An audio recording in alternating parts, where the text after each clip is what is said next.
तो आज के इस क्लास में हम जानने वाले हैं पूर्णांक के बारे में, जिसे अंग्रेजी में क्या कहते हैं, इंटीजर कहते हैं। जो हमारा ये पूर्णांक है इसे हम अंग्रेजी में कहते हैं इंटीजर।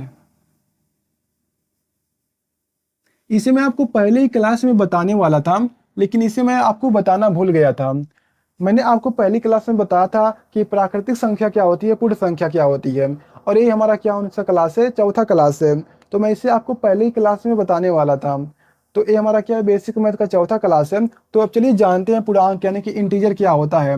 देखो जो हमारा पूर्णांक है, जो हमारा पूर्णांक होता है, इसमें क्या होते हैं, इसमें सारे नंबर्स होते हैं, जैसे पॉजिटिव नंबर्स, नेगेटिव नंबर्स और जीरो भी, यानी कि ये तीनों शामिल होते हैं। इसमें क्या नहीं होता है, दशमलव, जितने भी दशमलव की संख्या होते हैं ये सब पूर्णांक में नहीं आते हैं। जितने भी बटे वाले होते हैं ये भी क्या होते हैं कि दश यानी कि पूर्णांक में नहीं आते हैं। यानी कि जो हमारा पूर्णांक है वो क्या होते हैं, धनात्मक यानी कि पॉजिटिव, जितनी भी धनात्मक संख्या होती है, और शून्य भी होता है, और क्या होता है, ऋणात्मक संख्या। ये सब क्या होते हैं हमारे, ये सब हमारे क्या होते हैं, पूर्णांक होते हैं।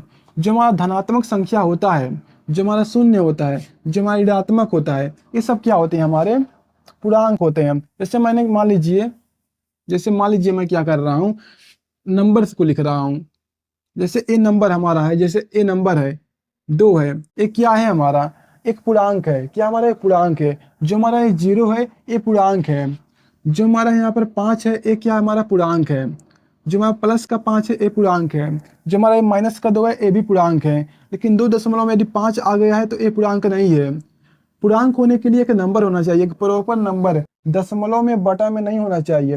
जो हमारा पूर्णांक है केवल केवल और केवल तभी होगा जब वो नेगेटिव में होगा या पॉजिटिव में होगा, और जीरो, इनको क्या कहते हैं, पूर्णांक कहते हैं। लेकिन वो नंबर क्या होना चाहिए, दशमलव भिन्न में नहीं होने चाहिए।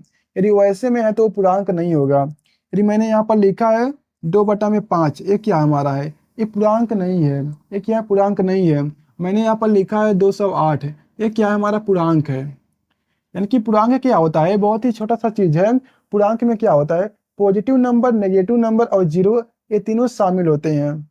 तो इस तरह से होता है। जो हमारा देखिए 0 हो गया, इसे हम क्या करते हैं, लाइन पर इस तरह से दर्शाते हैं। पूर्णांक जो हमारा आता है इसे लाइन पर इस तरह से दर्शाते हैं। ये हमारा 0 हो गया, 1 हो गया, 2 हो गया, इस तरह से अनंत तक जाएगा। इधर इधर जाएगा तो प्लस, इधर आएगा तो माइनस, इधर आएगा तो माइनस हो जाएगा। इस तरह से ये भी क्या होगा, अनंत तक इस तरह से जाएगा, जहां तक गिनती होती है वहां तक। यानी कि जो पूर्णांक होता है उसमें नेगेटिव, पॉजिटिव और जीरो शामिल होते हैं। इनका यूज कब पड़ता है, जैसे मान लीजिए आपको बताया जा रहा है कि आज कितना टेम्परेचर है, माइनस में है, प्लस में है। जब माइनस होगा तो इसको लेंगे, जब प्लस होगा तो इस साइड को लेंगे। यानी कि आपको इन सब पे ध्यान नहीं देना है। आपको बस इतना जानिए कि पूर्णांक क्या होता है, जिसमें क्या होते हैं, पॉजिटिव और नेगेटिव और जीरो, ये सब संख्या जिसमें होते हैं उसी को क्या कहते हैं, पूर्णांक कहते हैं। यदि आपके पास कोई संख्या है माइनस में तो वो क्या होगा, पूर्णांक होगा। यानी कि कोई भी नंबर है जो कि दशमलव भिन्न में नहीं है, यानी कि एक नंबर है, केवल एक सिंपल सा नंबर है, तो क्या होते हैं, पूर्णांक होते हैं। यदि आपके दिमाग में आंखें बंद कर लीजिए, यदि आपके दिमाग में कोई नंबर चल रहा है, एक नंबर है केवल, तो क्या हो जाएगा, पूर्णांक। उससे आप क्या कह सकते हैं, पूर्णांक कह सकते हैं। यदि मैं यहाँ पर कोई नंबर लिख दूं, आपके फोन का नंबर जो है वो भी क्या है, एक पूर्णांक है। यदि कोई नेगेटिव नंबर है, प्रॉपर नंबर है कोई, वो क्या है, नेगेटिव में यानी कि माइनस में है, वो भी क्या होगा, हमारा पूर्णांक होगा। यदि कोई जीरो है तो वो भी पूर्णांक होगा। तो इस तरह से यानी कि जितने भी सारे नंबर होते हैं जो कि प्रॉपर नंबर हो, पूर्ण संख्या हो, वो सब क्या होते हैं, पूर्णांक होते हैं, इंटीजर होते हैं।